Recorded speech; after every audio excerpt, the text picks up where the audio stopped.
নমস্কার। দীপাবলির দীপালোকে সবাইকে প্রীতি শুভেচ্ছা এবং আন্তরিক অভিনন্দন।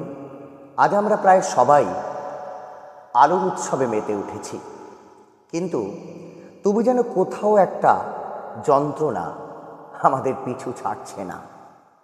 সাম্প্রতিক যন্ত্রণা। আমি কোন দিকে ইঙ্গিত করছি আপনারা হয়তো বুঝতে পারছেন। যাই হোক, আজকের প্রতিবেদন আমার কবিতায় প্রসঙ্গ রাজনীতি। কবিতার নাম সময় অসময়। প্রথমে কবিতার কয়েকটা লাইন বলি, তারপর আবার কথা হবে, সঙ্গে থাকুন। যাদের ঘরে ফেরা হয়নি, কিংবা যাদের তরতাজা লাশ থেকে এখনো চুইয়ে পড়ছে রক্ত, ঘাম, বৃষ্টি, আসুন ওদের জন্য দু একটা স্লোগান দিই, কিংবা ভিক্টোরিয়া থেকে ধর্মতলা অচল করি, অবরোধ করি, ডাক দি মহা মিছিলের, কিংবা বাংলা অচল করি 3 থেকে 7 দিন। আসুন, আমাদের কিছু করতে হবে। প্রসঙ্গত কয়েকটা কথা বলি, কবিতায় আসবো, অবশ্যই আমি আসবো। এই কবিতাটা লিখেছিলাম তখন আমার ছেলের বয়স মাত্র 2 থেকে 2.5 বছর হবে। প্রচণ্ড অসুস্থ। আমি কলকাতার একটা ডাক্তারখানায় নিয়ে যাচ্ছিলাম, তো রাস্তায় আমার গাড়ি আটকে গেল। তার কারণ মহামিছিল, মানুষের জন্য মহামিছিল।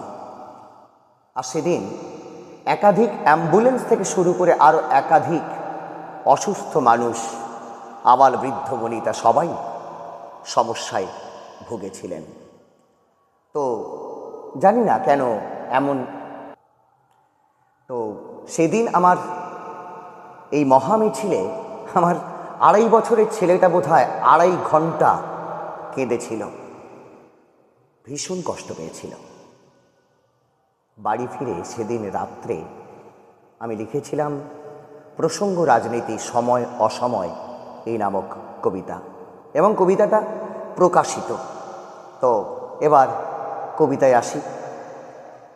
যদিও এর আগে অনেক ফিরে আসা সভ্যতা থেকে এই মৃত্তিকার বুকে ফলিয়েছে সোনার ফসল, ফলাচ্ছি এখনো, তবে আর সোদা মাটির রাঙা উৎসবে নেচে ওঠা নবান্ন নয়।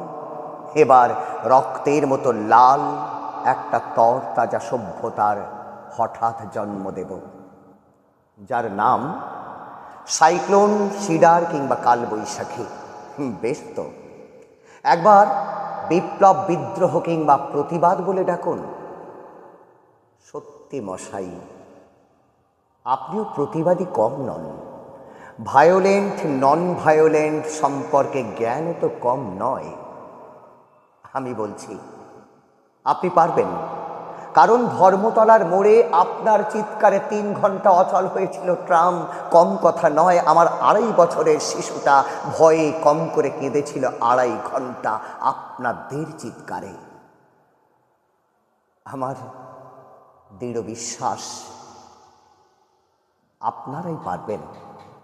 যাদের ঘরে ফেরা হয়নি তাদের জন্য 10 মিনিট নীরবতা পালন করতে আমার বিশ্বাস আপনাদের পক্ষেই সম্ভব মৃত লাশেদের নাজেহাল করা, লাশ দখলের লড়াইয়ে।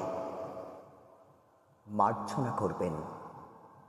আমার শরীরের মধ্যে অদ্ভুত এক পোকা কামড়াচ্ছে, আমি সহ্য করতে পারছি না। আপনাদের বলছি মশাই, আপনারা বছরের কোনো একটা দিন বাদ দিন আমাদের জন্য, আর সেই দিনটি হোক রাজনীতিহীন দিবস। ছুটি ঘোষণা হোক, আমাদের নবজাতকেরা একটু হেসে উঠুক, আমরা নিশ্চিন্তে পথ চলি মুক্ত স্বাধীনতার মতো।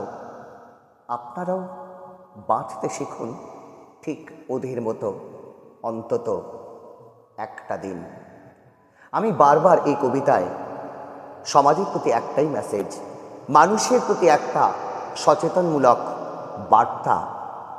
এটাই কি আমাদের রাজনৈতিক চরিত্র? আজকে দেখবেন প্রত্যেকটা রাজনৈতিক দলের প্রত্যেকটা ব্যক্তিত্ব যারা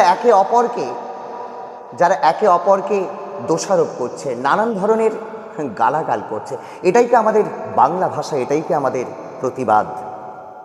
আসুন, সচেতন আমাদের হতে হবে। নমস্কার, আজ এই পর্যন্ত। আবার অন্য